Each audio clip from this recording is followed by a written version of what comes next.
I've never been surprised as a clinician that people were anxious. Like, are these dreams? Are these thoughts? Do you wake up in the middle of the night with these visions running through your head? So one of the things you can do that's counterproductive is take one of those fantasies that's torturing you, and that you're suppressing, because you will be suppressing it, and let it play itself out. You see, what's happening is that the parts of your mind, the parts of your brain, the parts of your psyche that are alarm systems, so that's the anxiety systems, they're trying to think something through, and they're using fantasy to think it through, right? And so this is actually a form of thought that's torturing you, because it's reasonable for the parts of your brain that are on the outlook for negative occurrences to think, well, what if? What if? What if? That's what thinking is. And sometimes you think positively, what if? And sometimes you think negatively. And well, you're in all likelihood doing everything you can to escape from these thoughts when they make themselves manifest. But all that does is make the systems that are producing those thoughts even more likely to produce them, because now they think, the alarm system thinks, oh, well, here's a danger, and I'm trying to present the active agent, the person who I inhabit, with evidence of this potential threat, as a good alarm system should. And it turns out that they're so afraid of the message that I'm delivering that they won't even listen to it. Therefore, the situation must be much more dire than I supposed. I'm going to have to amplify and increase the emotion of my statement and the repetitiveness of the thought. And so that's just not helpful at all, right? Because what you've done is you've taken a worry and you've now recategorized it as a worry that's so terrible that you won't even think about it. And so now the alarm systems think that you're being chased by he who can't be named. That's a good way of thinking about it, and a good allusion to something popular in culture. And so they're just going to be screaming nonstop. So what do you have to do? Well, man, this is counterproductive, but I'll tell you, it works. Next time you have there's a couple of things you could do. You could start by bringing to mind those fantasies. Sit down somewhere, take some deep breaths, try to calm yourself down a little bit, and let those thoughts come forward. You know what they are. And then watch them like you're watching a movie. Even if it's a horror movie, watch them. Let the whole fantasy play out and see what comes out at the end. Now, even if it's going to be frightening to do this. Now, look, even if the vision is quite horrific, right? The entire thought is quite horrific. You have now indicated to your anxiety systems that you have enough courage to face the worrisome event.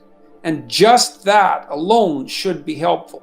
Now, you may have to do this multiple times, and you might have to do it with all the thoughts.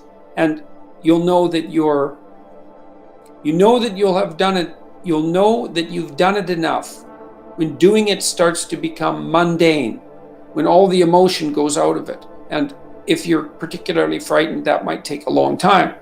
Now, the other thing that you might really consider, and this is something you can do as an adjunct, is you should think about what you would do if this would happen. If this happened, as if it happened in real life, and to take even the worst case situation, so let's say that you received the news that your child was hit by a car. Well, you could receive news like that. And then the question is, well, what would you do and what should you do? And the answer is, you don't know. You think that would kill you. You think that would be unbearable and the end of the world. And it's not surprising that you think that, but it's not helpful. Because people have to live through catastrophe. And other people that love you and need you. And so it isn't good that you would fall apart and die like in an apocalyptic dread if something happened to one of the people that you loved, because then you would leave all the other people bereft of you as well. And that's not helpful. And so if your child was hit by a car, well, what would you do? You have to think it through. You'd grieve. You'd go to the hospital. You'd have a terrible time. You'd have a terrible year, you know, and that would be that. And you'd have the funeral, and you'd have the loss of the child. And all of that would be awful.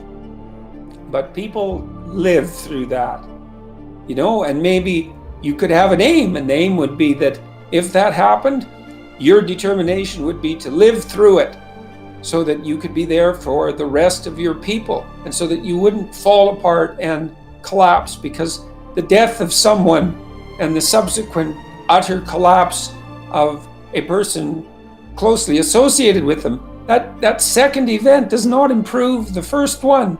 It makes it worse, and it's incumbent upon you to develop the psychological strength to be able to tolerate what it is that your anxiety alarm systems are tormenting you with. And you know, you might think, well, that's impossible, but you know, it's not impossible, because people live through catastrophe, and they do that in large part, or in no small part, by discovering that there are darker and stronger forces within them than they might be willing to appreciate. And that one of the consequences of integrating those forces is that you have the strength and the cruelty, in some strange sense, to endure, right? To dare continue to live, even if the unthinkable happens. And it's no simple matter to think of that as a moral step forward. But, you know, people are called upon to be strong, and strong in the face of the worst catastrophe. And your psyche is tormenting you with precisely that. You know, it won't let you go. It'll shake you like a dog shakes a rat. It won't let you go until you deal with it. You deal with mortality, even the mortality of your children, and you find within you what would allow you to withstand that, damaged or not, to withstand that.